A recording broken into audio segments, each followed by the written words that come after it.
Justement, je répète encore... Un père de famille qui ne sait pas nourrir...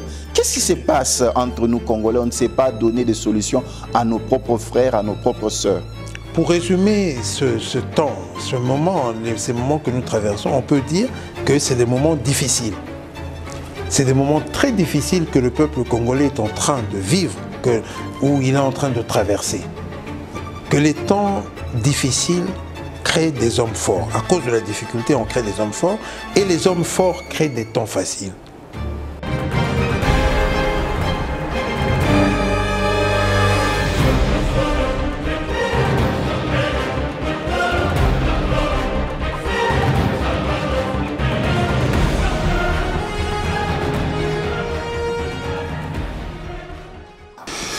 De partout où vous nous suivez, soyez le bienvenu dans votre nouveau numéro de votre magazine. L'année 2021, une année de tous les défis, une année avec la Covid, une année avec la crise financière, une année avec la crise économique, sociale. Qu'est-ce que nous pouvons retenir de positif de cette année? Qu'est-ce que les autorités ont fait pour pouvoir aider la population congolaise? Qu'est-ce que l'Église a fait? Quel bilan faire de cette année? C'est la raison pour laquelle nous venons à la rencontre d'un serviteur de Dieu, qui est le président de la Fondation Charles Kisolo Kele, analyste politique aussi, et lui-même candidat au poste de gouverneur du Congo central. Il est aussi le petit-fils de Papa Simon Kimbangu, que je vais saluer. Papa Christophe Kisolo Kele, nous vous saluons. Je vous salue, Symphorien. Pour avoir réalisé une émission sur son papa, nous avons remarqué que M. Christophe Kisolo Kele ressemblait plus à son père. Et c'est la raison pour laquelle, de fois, nous l'appelons au nom de son papa. Ben, c'est un peu normal, je suis le fils de mon père, donc la ressemblance ne peut être que tout à fait normale. Papa Christophe Kisolo Kele, nous sommes très heureux d'être à vos côtés, vous nous recevez. Pour vous, quelle note pouvons-nous garder de l'année 2021?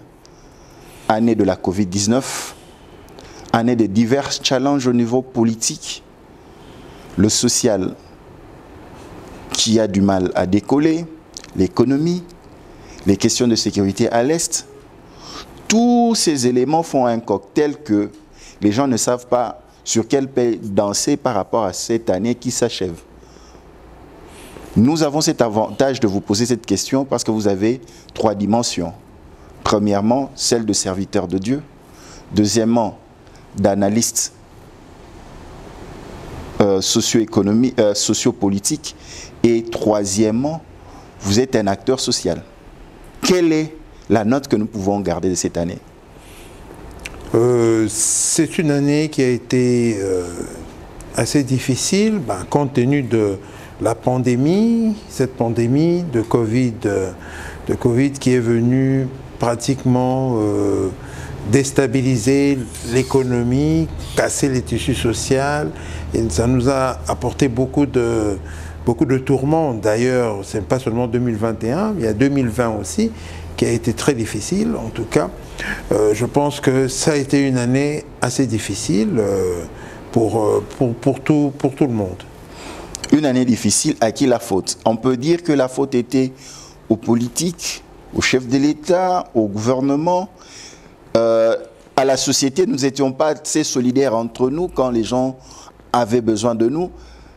Est-ce que la faute est partagée, elle est collective, ou bien c'est plus les acteurs politiques qui n'ont pas pris des bonnes décisions?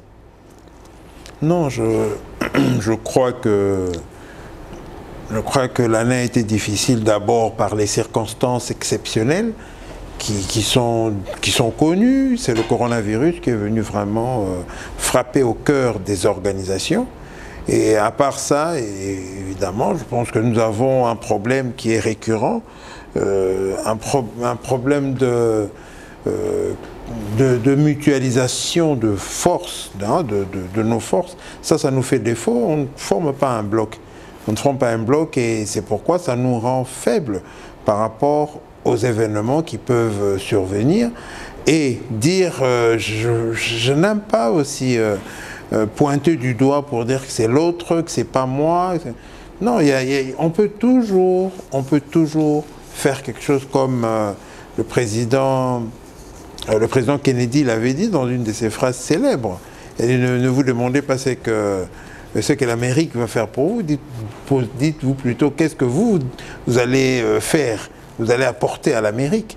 Donc, ça devient quelque chose de collectif, c'est un travail d'ensemble, on se lève tous ensemble et nous mettons en marche pour développer notre pays, pour résoudre certains des problèmes. Donc, ce n'est pas une personne à pointer, mais c'est l'ensemble. Il faut que tous nous soyons vigilants et que tous nous soyons solidaires par rapport aux événements.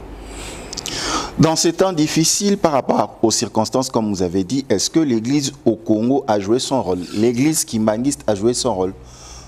Lorsque nous avons vu la cacophonie entre l'Église dans le choix de l'animateur ou des animateurs de la CENI, lorsque nous voyons des sons discordants entre Églises ici en République démocratique du Congo, est-ce que l'Église était présente cette année pour tenter de soulager la population? À partir du moment où vous parlez de la cacophonie au sein de l'Église, quand vous parlez du choix difficile des animateurs de la CENI, ça prouve que l'Église est dynamique. Justement, elle est présente, elle est dynamique, sinon on ne parlerait pas de toutes ces choses-là. Mais si on en parle, c'est parce que justement, elle est dynamique, elle est présente, elle est vigilante, elle est engagée, elle prend toutes les formes. Et c'est ça, justement, ça fait partie aussi de la démocratie, de pouvoir ne pas être d'accord sur quelque chose, mais discuter, parler pour atterrir à quelque chose pour le bien-être collectif. On n'est pas obligé d'être d'accord, d'avoir la même opinion, mais il faut être capable de venir discuter jusqu'à ce qu'on choisisse la bonne solution. Voilà justement, on est parti d'un point, nous sommes partis du point que il y a certaines qui ne voulaient pas, il y a certaines églises qui ne voulaient pas de M. Kadima comme président de la CENI. Il ne voulait pas, il y a eu beaucoup de problèmes autour de ça. Mais aujourd'hui, après moult discussions, après débat, après tout le monde est d'accord aujourd'hui, même l'Église catholique, l'Église pour tout le monde est d'accord sur Kadima. Donc le problème est réglé. Donc on dit, comme on dit, ça fait partie de la démocratie. Il faut être capable de discuter, de ne pas être d'accord avec quelqu'un, ça ne veut pas dire que c'est la fin de toute chose. Au contraire, c'est le commencement, c'est le début. Parfois on dit c'est le choc des idées que jaillit la vérité. Donc, moi je crois que, justement, c'est ça la vitalité même de cette démocratie, ne pas être d'accord avec tout, mais discuter pour trouver des solutions idoines, des solutions qui seront profitables au peuple, à tout le monde, que tout le monde puisse tirer quelque chose de positif. Je pense que c'est ça l'essentiel. C'est ça l'essentiel, mais cette même Église qui invite à la sortie dans les rues, aller manifester devant la CENI, nous l'avons vécu cette année 2021.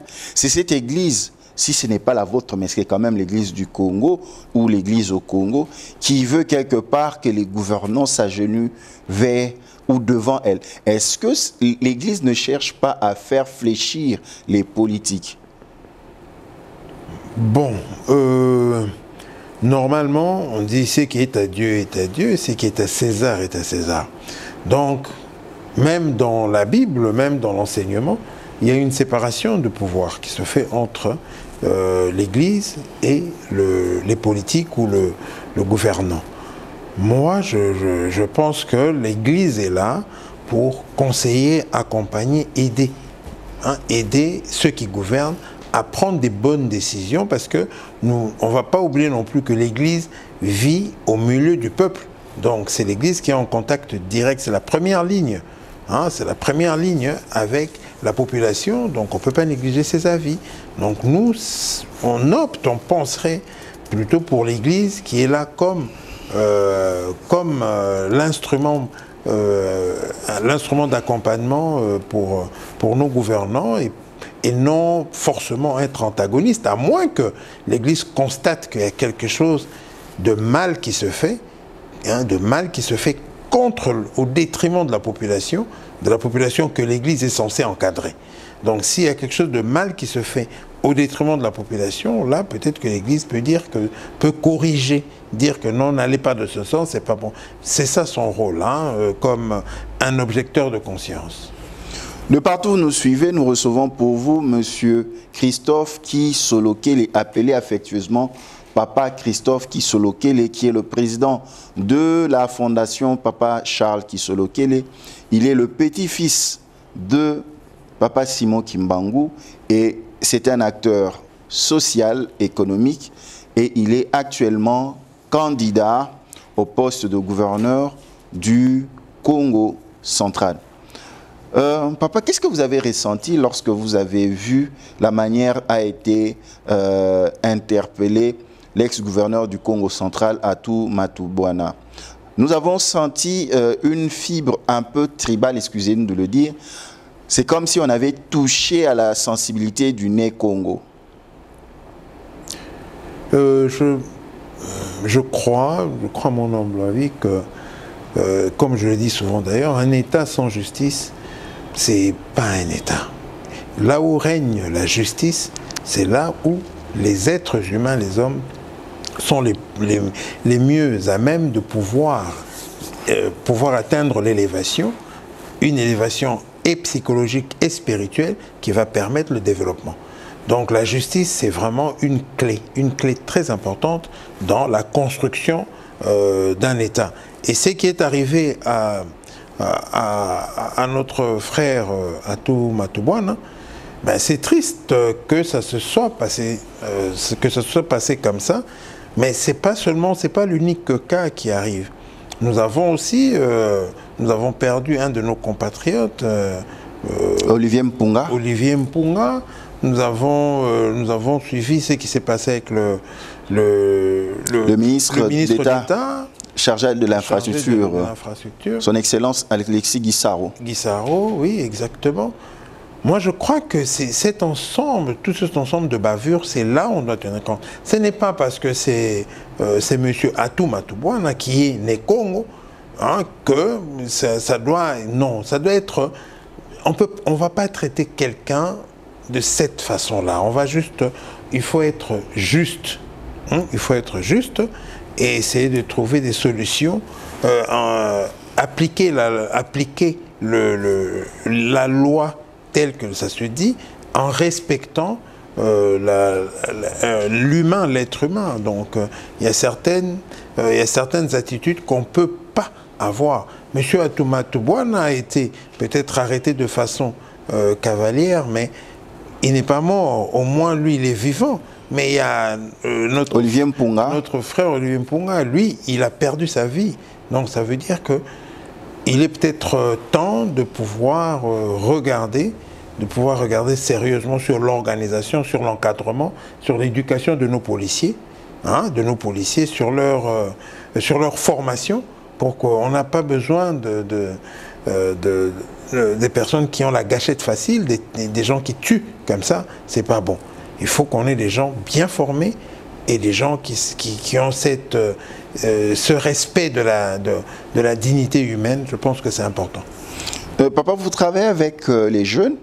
Souvent, l'impact est visible, surtout à travers votre fondation.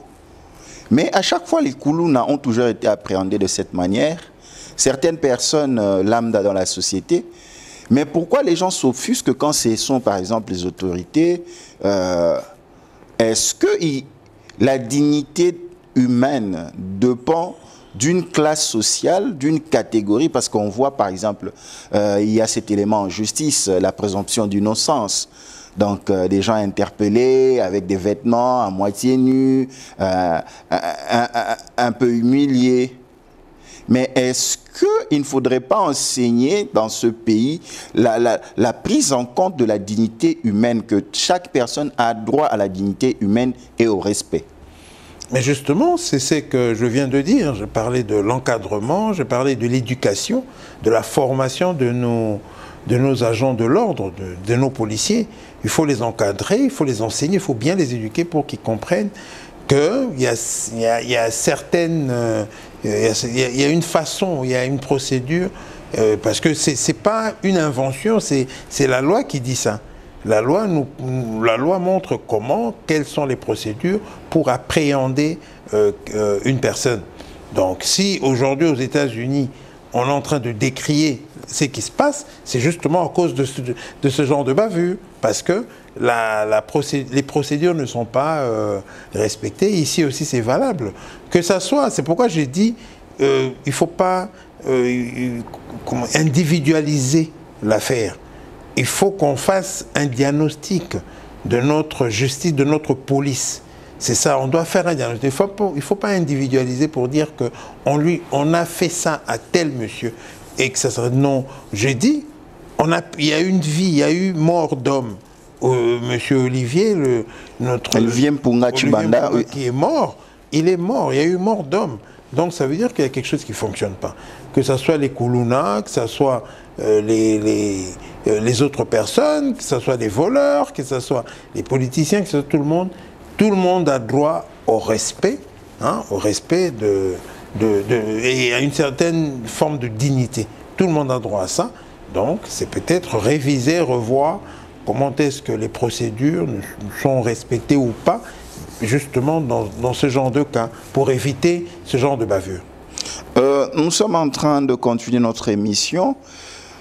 Il y a une grande problématique, vous êtes né Congo, nous remarquons en République démocratique du Congo, lorsque l'on touche à une personne de manière négative, directement la fibre tribale, nous ressortissant d'eux, dénonçons, exigeons, et lorsqu'il y a une promotion positive, un événement heureux, vous avez encore des gens qui ressortent pour dire « nous ressortissons d'eux, félicitons notre soeur, notre frère ».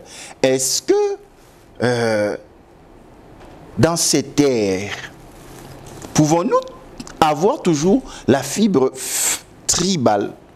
Est-ce que ce n'est pas quelque chose de négatif qui fait que nous puissions nous séparer, nous différencier? Je crois que c'est l'utilisation des origines. Hein, c'est cette utilisation-là qui pose problème. Si ce n'est pas mal utilisé, ce n'est pas un problème, parce que chaque personne a une origine. Ce n'est pas mauvais de dire que moi, je viens du Congo central, je suis du Cataracte. Au moins, on sait m'identifier d'où je viens. Ce n'est pas mauvais, cette identification-là. Mais le problème, c'est la mauvaise utilisation.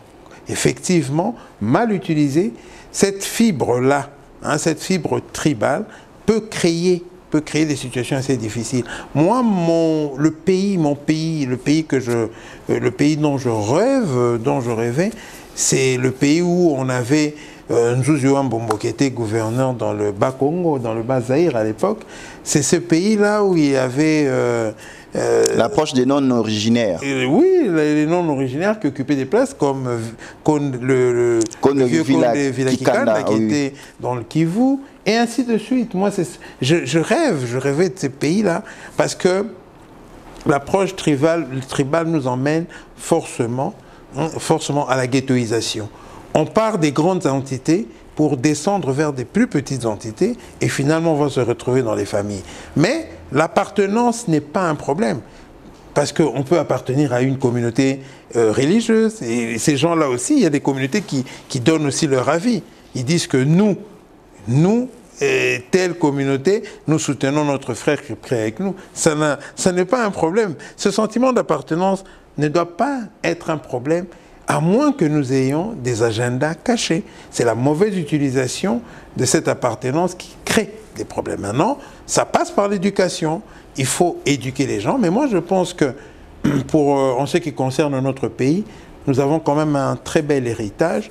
Aujourd'hui, j'ai vu, il y a des mamans à Lubumbashi, hein, des mamans chrétiennes, catholiques, je pense, qui ont fait une marche, qui font une marche pour pour dire non à la balkanisation, je me dis c'est bien, c'est très bien. Donc ça prouve que ce sentiment d'appartenance est là. J'ai vu des gens au Kivu qui se sont révoltés, journée ville morte, il y a même eu des morts là-bas.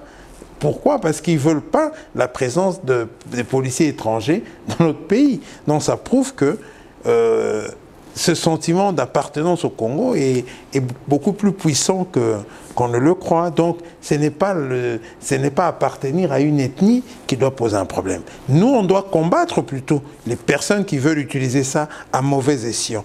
On va les combattre, on doit les combattre. C'était le même sentiment avec Vital Kamerhe, c'était le même sentiment avec Matata Pogno, le même sentiment avec Atou, même sentiment avec Willy Bokonga, même sentiment. Et on se dit quelque part, faudrait-il pas rentrer avec la gestion des provinces et des villes, comme vous le dites, des non-originaires, pour créer cette émulation, cette cohésion. Nous sommes en train d'avancer dans nos échanges. Nous avons la sortie de Vital Kamerhe, liberté provisoire, avec une forte caution qui a été payée. Mais les gens ne sont pas contents, les gens se plaignent. Et selon le commun de mortels, il aurait fallu que Vital reste en prison. Pour eux, liberté provisoire coïnciderait avec liberté tout court. Est-ce que lorsqu'on demande une liberté provisoire, peut-on aussi l'obtenir? Ben, la liberté provisoire, c'est un terme juridique. Hein, c'est un terme juridique qui est circonstanciel. On cite, on montre les circonstances qui peuvent faire que quelqu'un demande une liberté provisoire. Et je crois que c'est pas on n'invente rien. Hein? Et si M. Vital Kamerhe correspondait en tant que prisonnier, sa demande correspondait et qu'on lui accorde ça, je ne vois pas le problème. De la même manière qu'on refusait avant, hein? Oui, comme on l'a refusé avant, peut-être que ça ne correspondait pas. Il y avait certains critères qui effrayaient ou bien qui ne comprenaient pas. Et ces critères-là, si ces critères-là n'existent plus, donc ça veut dire qu'il est admissible à la liberté provisoire. Bon, moi, je pense que ce n'est que justice. Est-ce que vous pensez qu'il a toujours un rôle à jouer auprès du chef de l'État? Déjà, il maintient sa coalition avec le chef de l'État. Il y a certains de ses membres du parti qui sont au gouvernement. Est-ce qu'il a toujours ce rôle à jouer? Est-ce qu'en politique, il est cette aide pour le président Félix Tshisekedi? Je pense que dans ce cas précis, ça serait au président Félix Tshisekedi de nous dire, ou bien de montrer que M. Vital Kamerhe a un rôle à jouer, parce que nous, en tant que personne extérieure, on voit seulement qu'il y a une procédure de justice qui a été appliquée et que M. Vital Kamerhe a obtenu sa liberté provisoire. Et le reste, c'est la politique, c'est ce qu'on va voir dans les jours à venir qui vont nous indiquer vers quoi on va. Parce que comme ça seulement, c'est vraiment au président lui-même de dire s'il a besoin de lui, s'il est encore important près de lui. On ne sait jamais, c'est la politique et c'est de bon aloi. Si je n'oublie pas, à Goma, devant nos confrères de Top Congo et la RTNC, le président disait ceci, peut-être je vais le paraphraser: Vital Kamerhe est un homme juste et honnête. Ma question est celle-ci: qu'est-ce que nous pouvons apprendre de la loyauté de Vital Kamerhe par rapport à Félix Tshisekedi? Il est en prison, il pouvait se sentir lésé et dire je mets fin à cette coalition parce que je suis en prison. Mais il garde sa position dans la coalition. Il accepte que son parti puisse accompagner le chef de l'État. Est-ce que nous pouvons nous servir de ce modèle de loyauté? Est-ce que ça peut nous enseigner que dans la vie, il faut rester loyal, tenir à ses engagements, peu importe la situation? Ou bien quelque part, il faut aussi savoir jauger, savoir évaluer? Non, en général, on fait beaucoup plus confiance aux personnes qui sont loyales. Donc, je pense que dans ce cas précis, il a fait montre d'une certaine loyauté vis-à-vis de ses engagements, parce que ce sont des engagements. Il a fait montre d'une certaine loyauté vis-à-vis de ses engagements, ce qui est quand même rare dans la vie politique, hein, telle que nous voyons nos politiciens. Ça peut être exceptionnel, ça peut être rare, mais lui, il a tenu, lui, il a fait. Donc, on dit ici, est-ce qu'on peut tirer une leçon de ça? Moi, je pense que oui. Je dis que ce soit des bonnes choses, que ce soit des mauvaises choses, des mauvaises expériences, il y a toujours une leçon à tirer. Il y a toujours une leçon à tirer sur chaque événement qui nous arrive ou qui peut arriver. Donc, il y aura toujours une leçon à tirer. Si ça peut nous enseigner sur cette forme de loyauté, ben c'est déjà ça. Les gens vont comprendre que maintenant, on va voir où ça va mener.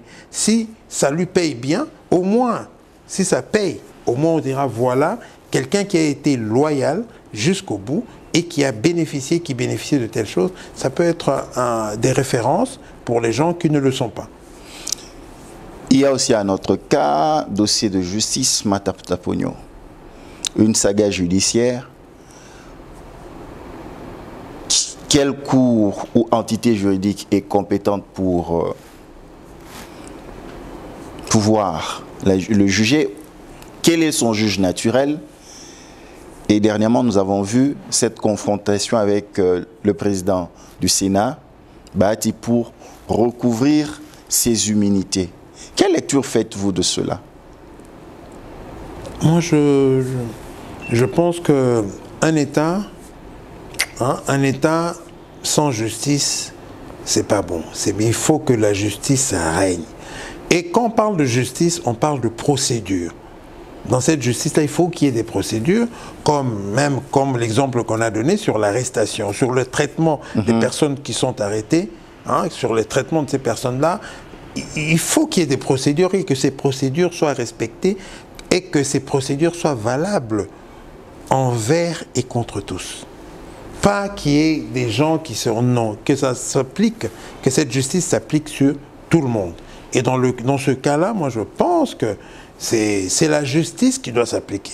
Si l'honorable Matata, oui. Si l'honorable Matata, il est sénateur, et qui est sénateur, peut être par rapport à la justice, s'il a le droit de bénéficier de présomption, il a le droit, c'est son droit le plus légitime, et s'il y a une contrainte pour qu'il aille il faut que ça respecte juste les procédures. Moi, c'est vraiment les procédures pour qu'on soit sûr que la justice va s'appliquer, sur tout le monde de la même façon. Il faut qu'on respecte les procédures et qu'on respecte cette justice-là.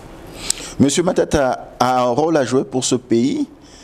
Est-ce qu'il incarne des valeurs sur lesquelles la société peut s'appuyer, ou ceux qui veulent aussi s'élancer en politique ou en gestion par sa manière de gouverner, de voir les choses? Par exemple, nous avons vu ce qu'il a fait pour le Maniema avec une très grande université. Tout ça, il a créé un boom social et économique pour le Maniema, chose que d'autres politiciens ou acteurs politiques ou dirigeants n'ont pas pu faire pour leur contrée. Moi, je crois que je fais confiance en l'être humain, en l'homme. Et je me dis que chacun de nous a quelque chose à apprendre à l'autre. On n'a pas tous la science infuse en nous et nous n'avons pas tous toute la connaissance qu'il faut. On peut apprendre même d'un plus petit. Donc, pour moi, je pense qu'on peut toujours tirer des leçons. On peut toujours apprendre d'une personne, surtout d'une personne qui a géré hein, qui a géré à un moment donné. Ça peut être, comme je dis, une mauvaise expérience, comme une bonne expérience, mais il y a toujours quelque chose qu'on peut tirer, une information, une connaissance qu'on peut prendre de ces personnes-là. Moi, je suis toujours ouvert pour vis-à-vis de l'apprentissage, pour qu'on apprenne des gens. Même les personnes les plus qu'on considère comme les personnes les moins nanties de la société, des personnes socialement peut-être à revenus faibles, mais il y a toujours une forme d'intelligence qu'on peut aller rechercher chez les personnes, et c'est ce que moi je privilégie généralement. C'est ce que vous privilégiez. Nous avons aussi le cas de Moïse Katumbi, qui est en train de faire le tour du pays. Il était à Kisangani. Est-ce que l'acteur politique ou les acteurs politiques devraient se mettre ensemble pour pouvoir échanger? Est-ce que la RDC a besoin d'un Moïse Katumbi, d'un Fayulu, d'un Jean-Pierre Mbemba? Parce que, qu'on se le dise, aujourd'hui, c'est la vitrine de la politique actuelle. Quelque part, sommes-nous prêts à rentrer dans le dialogue, échanger, parce que c'est la coutume de notre pays? Par exemple, de vous, j'ai appris que Papa Charles Kisolokele était un fin stratège en dialogue, recherché, concilié. Est-ce que, par rapport à certaines crises ou certains défis qui font face à la République démocratique du Congo, il faut aller au-delà de nos considérations, de nos aspirations, pour essayer d'échanger? Donc, un échange, un dialogue franc entre Félix Tshisekedi, Jean-Pierre Mbemba, Fayulu, Mozitu, vous avez Moïse Katumbi et d'autres acteurs politiques, Bahati, Vital Kamerhe, parce que ce sont eux, ils ont des bases, ils drainent de foule, ils ont des carnets d'adresses. Qu'est-ce que vous en pensez froidement? Non, je pense que nous avons tous choisi la démocratie comme mode de fonctionnement pour notre société. À partir du moment où on a choisi la démocratie, donc on est prêt, hein, on est prêt à entendre, à écouter des avis contraires à notre logique de pensée, à notre logique de gouvernance, à notre logique politique. Il faut qu'on soit prêt à écouter aussi les avis contraires. Mais la chose qui doit nous mettre ensemble, nous tous, qui ne doit pas subir une contestation quelconque, c'est la préservation, hein, de notre espace et de notre grande culture congolaise. On ne doit pas tergiverser sur ça. Et là, il faut qu'au-delà de nos clivages politiques, que nous puissions nous retrouver quand la nation est en danger. Mais sinon, pour le reste, nous avons choisi l'option. Nous avons choisi l'option de la démocratie. Et la démocratie, c'est justement cette capacité d'avoir des points de vue divergents, hein, mais de vivre avec, de partager cet espace. Comme là, c'est le président Félix Antoine Tshisekedi qui est en train de gérer. Demain, ça pourrait être une autre personne. Et le président Félix Antoine Tshisekedi peut peut-être se retrouver aussi en position de quelqu'un qui peut aussi préserver le pays. Il peut être dans l'opposition, comme il est dans... Donc, ce n'est pas un problème. On a choisi ce type de gouvernance-là. Alors, maintenant que nous avons choisi la démocratie, il faut qu'on soit capable de vivre avec cette démocratie, mais en préservant notre patrimoine, hein, qui est d'abord le Congo, l'espace, qui est le Congo culturel, qui est le Congo aussi l'économie, le développement. On doit le préserver. La constitution de notre pays consacre la gestion quotidienne du pays entre les mains du gouvernement, le Premier ministre. Mais à chaque fois, la population, quand elle doit se plaindre, elle renvoie la balle au chef de l'État. Mais ça, c'est tout à fait normal. C'est notre...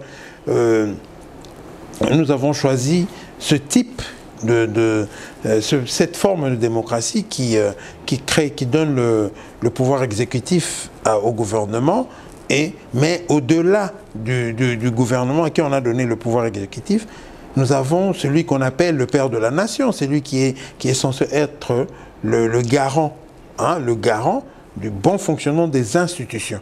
Donc ça veut dire que c'est normal qu'on reparte vers lui pour lui dire que voilà, il y a telle institution qui ne fonctionne pas bien. Lui, il en est le garant. Donc on lui dit, on va vers lui pour lui dire que voilà, cette telle institution ne fonctionne pas bien, est-ce qu'il y a moyen de faire quelque chose? Parce Mais que il n'a pas les mains liées parce que quelque part,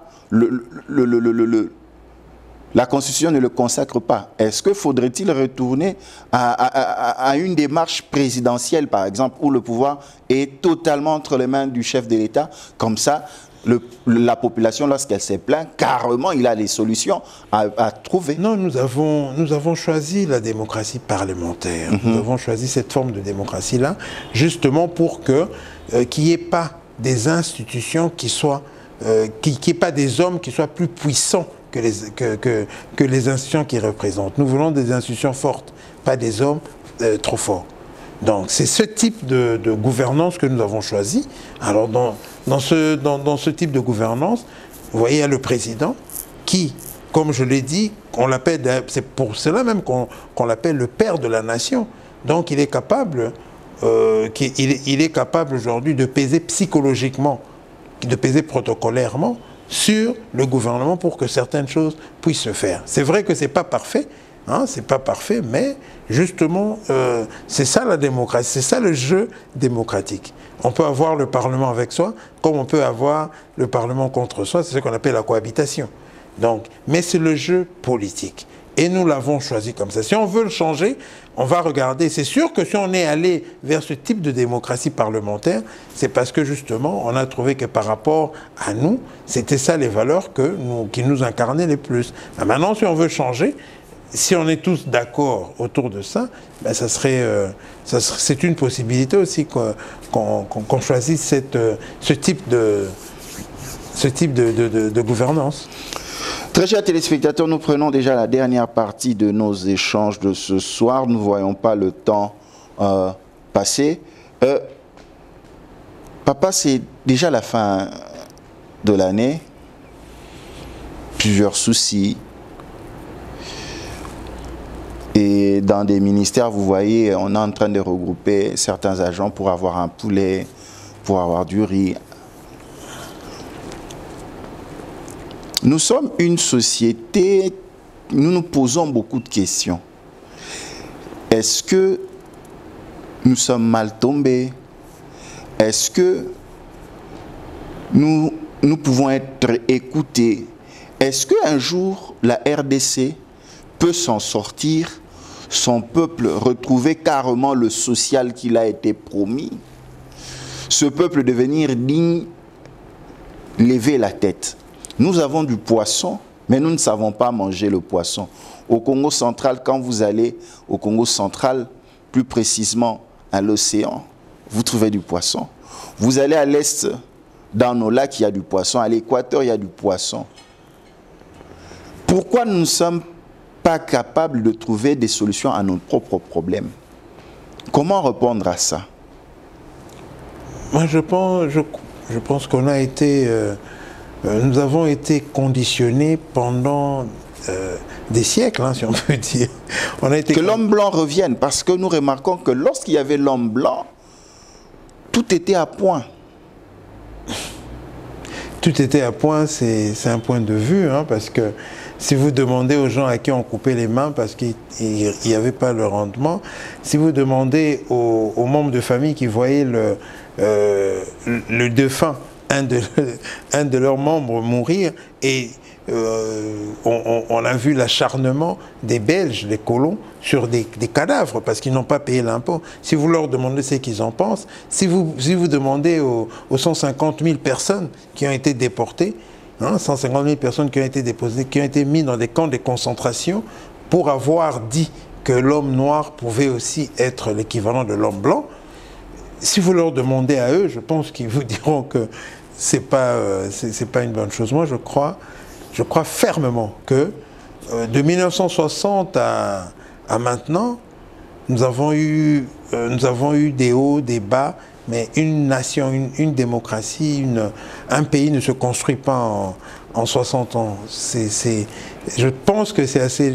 Les guerres, nous avons une guerre psychologique, nous avons une guerre économique avec l'Occident, parce que l'Occident, évidemment, veut reconquérir, veut reprendre en main tous ces territoires, bien que, économiquement parlant, ils ont toujours eu la main mise sur nous. Ils ne veulent pas de notre développement, ça c'est clair.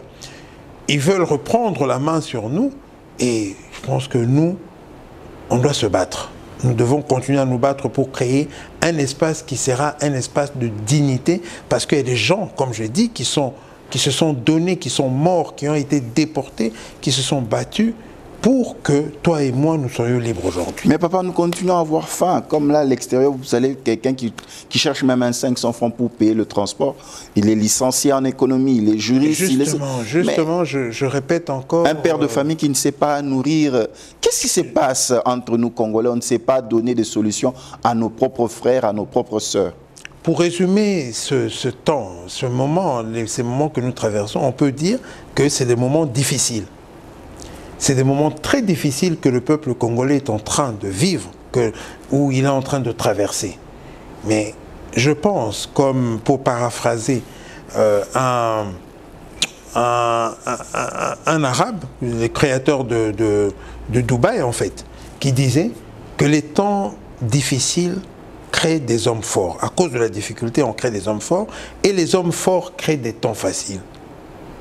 Donc moi je crois que toutes ces difficultés que nous traversons, la guerre avec l'Occident, tout ce qu'on essaie de faire avec la Chine, avec la Russie, avec d'autres pays, est systématiquement attaqué, descendu, voilà.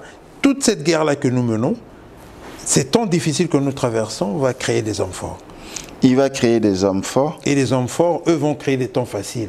On pourra manger à notre faim, on pourra créer les conditions nécessaires pour le développement. Et ces hommes forts-là ont déjà été créés, sauf que c'est encore la voie des sans-voix. Ils n'ont pas encore la possibilité de pouvoir travailler comme il faut. Au lieu d'aller demander de l'emploi à l'ONA, Office national de l'emploi, les gens vont à l'église. L'église kimbanguiste, catholique, protestante, église de réveil, les mosquées, prier. Donc, les églises sont devenues des centres de recrutement. La santé, par manque de moyens ou par manque des infrastructures dignes pour la prise en charge, les gens se tournent encore vers l'église. La paix sociale, on se tourne encore vers l'église. L'église, en République démocratique du Congo, prend sur le plan psychologique, social, mental et physique 80% des préoccupations des Congolais selon certaines statistiques. Est-ce que l'Église a une grande part à jouer? Est-ce que si l'Église n'existait pas, l'État pouvait éponger toutes ces préoccupations? C'est comme un enfant qui vient demander à son père du pain, mais il va chez le papa du voisin demander qui est l'Église. Quel est le rôle de l'Église? Est-ce qu'on peut minimiser la place de l'Église dans ce pays? Ben, déjà, ça serait une grosse erreur de minimiser l'importance de l'Église dans ce pays. C'est l'opium du peuple, ils ne font rien. Pour la simple raison que l'Église, elle est présente, comme je dis, elle est en première ligne hein, face aux défis, que ce soit social, économique, psychologique. Tout ça, face à ces défis-là, c'est l'Église qui est en première ligne. L'Église ne fait rien, je ne crois pas, parce que je parle de l'Église kimbanguiste, par exemple. L'Église kimbanguiste éduque des gens avec des écoles. Nous avons construit des écoles partout dans tous les territoires. Il y a beaucoup d'enfants qui sortent du réseau kimbanguiste aujourd'hui. À part ça, l'université, oui, nous sommes dans l'universitaire. Donc, après les secondaires, on prend encore en charge avec les universités, avec les instituts supérieurs que nous avons, que l'Église kimbanguiste a construit. Nous avons aussi le suivi. Est-ce que l'Église peut donner des emplois? Oui, l'Église donne des emplois. À partir des formations que nous donnons, nous recommandons les gens et parfois on incite même les gens à créer leur propre structure, leur propre société, que nous appuyons, que nous accompagnons. Donc, même dans la création de l'emploi, l'Église est là. Maintenant, en ce qui concerne la santé, nous avons un réseau de centres de santé. Ça existe, un réseau de centres de santé, et aujourd'hui même la Fondation travaille, la Fondation Jacques Chokri travaille avec ce réseau-là pour mettre en place ce que nous appelons la carte de santé universelle. Nous irons vers ça. Donc l'Église travaille du point de vue social, du point de vue économique. Nous avons des centres agricoles qui produisent des choses qui, aujourd'hui, il y a nos centres qui sont devenus pratiquement des cités de vie, là où les gens vivent, et ils vivent parfois mieux que les gens qui sont à Kinshasa. Ils travaillent la terre et ils commercialisent des produits, ça donne des résultats. Et ainsi de suite, il y a plein d'exemples pour dire que l'Église n'est pas là comme l'opium du peuple, à ne rien faire, à moins que ce soit cette nouvelle forme d'Église qui prêche, qui parle de l'évangile de la prospérité, que nous combattons. D'ailleurs, nous ne voulons pas de cet évangile-là. La vraie évangile, c'est l'évangile du travail. Les gens doivent travailler. Donc, nous, on milite pour l'évangile du travail et non l'évangile de la prospérité. Ces gens d'église-là, peut-être, oui, mais les grandes églises, que ce soit l'église catholique, que ce soit l'église protestante, que ce soit l'église kimbangiste, que ce soit certaines églises de réveil, ils ont une part sociale importante, ils emmènent un plus-value à la société. D'ailleurs, l'État, le gouvernement doit s'inspirer du fonctionnement des églises pour aller. Nous prenons l'église kimbangiste. Nous avons fait la promotion d'une Tsinsani. C'est de l'auto-développement. Nous ne développons pas avec nos propres fonds.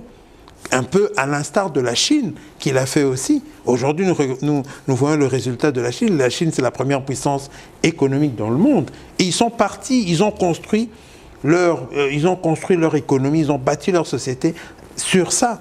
Ils ont travaillé pour eux, comme l'Église kimbangiste l'a fait. On n'a pas reçu de l'aide extérieure. Nous avons travaillé avec nos propres ressources, avec cette forme de développement participatif. Tout le monde a participé pour le développement de l'Église. Si ça peut être un modèle de développement pour le pays, je pense que ça peut être une bonne chose. Donc l'Église n'est pas là que comme opium du peuple, comme on peut se complaire à le dire, mais non, ça va au-delà. L'Église construit, bâtit, accompagne le pays dans des projets à caractère social. Papa, j'ai un énigme à solutionner, un mystère à solutionner. Je ne sais pas si vous pouvez nous solutionner cela. Joseph Kasavubu est en contact avec la famille de Simon Kimbangu. Il devient président. Mobutu, avec l'un des Kimbangu, il est président. Mouzé en contact avec l'un des Kimbangu, il est président. Joseph Kabila, président, en contact avec un des Kimbangu. Félix Sekedi, l'actuel président, a un lien avec un des Kimbangu. Quel est cet énigme? C'est à vous de me demander quelle est l'énigme. Sinon, comment vous pouvez expliquer cela?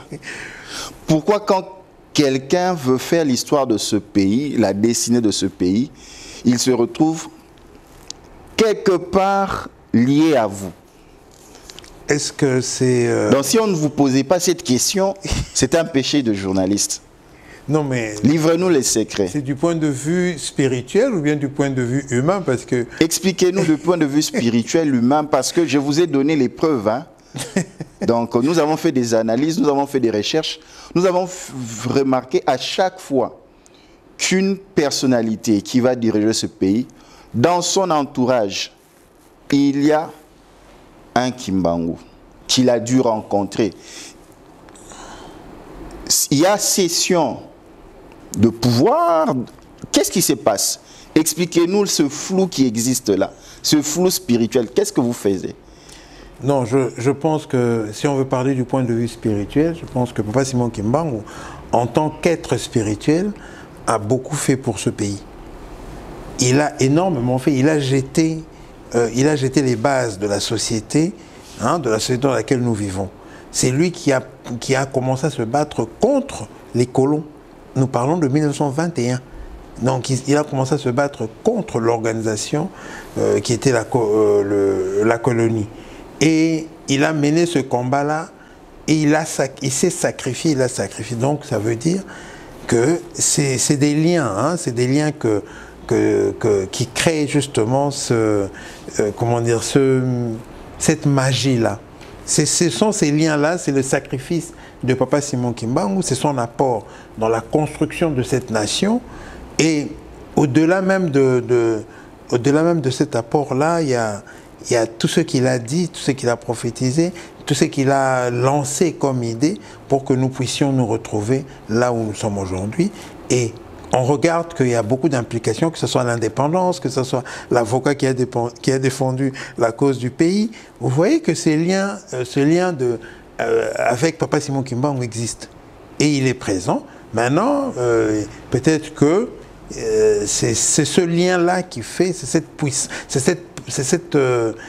puissance, hein, c'est la puissance de ce lien-là qui fait que nous ne soyons pas très loin. Dans les dirigeants, quelque part, on voudrait dire que chaque dirigeant qui devrait diriger ce pays devrait incarner l'esprit de Papa Simon Kimbangu. Logiquement, justement, c'est la meilleure façon de voir les choses. L'esprit de Papa Simon Kimbangu, c'est qu'il a inculqué, c'est qu'il a donné. C'est ça justement qui peut être la base pour le développement intégral de notre pays. Donc, s'il y a un esprit qu'on doit incarner, c'est bien l'esprit de Papa Simon Kimbangu. Et nous voyons que ça soit le président Kasavubu, le président Mobutu, le président Kabila, le père, Kabila le fils, que ce soit le président Félix Antoine Tshisekedi, il y a une forme de reconnaissance vis-à-vis de Papa Simon Kimbangu qui est tout à fait indéniable, qui ne peut pas être exclu. Donc ça veut dire que d'une certaine manière, on reconnaît que l'esprit, la vision de Papa Simon Kimbangu, c'était une vision pour le Congo, pour un Congo fort, dans le concert des nations. Donc pour ça, tout le monde peut s'inspirer de ça, même les Africains. Ça va au-delà même de notre pays. Donc c'est cet esprit-là. Est-ce que ça n'intrigue pas quelque part? Parce que j'ai réfléchi, je me suis dit, mais tiens, quelle coïncidence. Mais justement, dans la chose de Dieu, on ne parle pas de coïncidence, mais on parle de fait. Hein, on ne parle pas de coïncidence, on parle plus de fait. On dit que bon, si ça s'est répété comme ça, peut-être qu'il y a quelque chose. Moi, c'est pourquoi j'ai parlé de l'esprit. J'ai parlé de l'esprit de Papa Simon Kimbangu. La puissance de cet esprit-là, à cause de sacrifices qu'ils ont consentis pour nous, cette puissance-là fait que nous soyons dépendants de Papa Simon Kimbangu. C'est un peu normal. Papa, comment entrer en 2022 en tenant compte de tout ce qui s'est passé? Quelles sont les résolutions que l'on doit prendre? La première des résolutions, que ce soit en politique, que ce soit dans la vie courante, que ce soit dans l'église, que ce soit partout, il faut qu'on essaye d'instaurer une forme de communication, de dialogue, d'entente, d'union. Il faut que nous soyons tous unis. Il ne faut pas que nous ayons plusieurs discours, chacun son chemin, non. Il faut que nous soyons unis pour combattre contre l'ennemi qui viendra nous atteindre. Il faut que nous soyons unis dans toutes sortes de problèmes, que ce soit le problème social, que ce soit le problème économique, que ce soit un problème politique. Il faut que nous formions un bloc. Papa, un dernier mot pour mettre un terme à ce magazine. Nous n'avons pas vu le temps passer. Oui, c'est vrai, je souhaite simplement qu'en cette fin d'année, que le Seigneur nous soit, qu'il nous soit clément, qu'il pense à ses enfants, qu'il nous donne la possibilité d'entrer en 2022 avec beaucoup plus, avec beaucoup plus de réussite, avec beaucoup plus d'idées, avec beaucoup plus d'amour pour que nous puissions construire un Congo qui sera une terre là où il fera bon vivre. C'est ça mon souhait et c'est ça ma demande. Un grand merci, Papa Christophe Kisolo-Kele. C'est moi qui vous remercie. De partout où vous nous avez suivis, nous avons reçu pour vous Papa Christophe Kisolo-Kele, président de la fondation Papa Charles Kisolo-Kele, petit-fils de Papa Simon Kimbangu, Papa Christophe Kisolokel est lui-même acteur social, acteur économique, et il est l'actuel candidat gouverneur de la province du Congo central. Au nom de notre magazine et de tous nos programmes, nous vous souhaitons meilleurs vœux, joyeux Noël, et que Dieu vous bénisse de partout où vous nous avez suivis. Merci.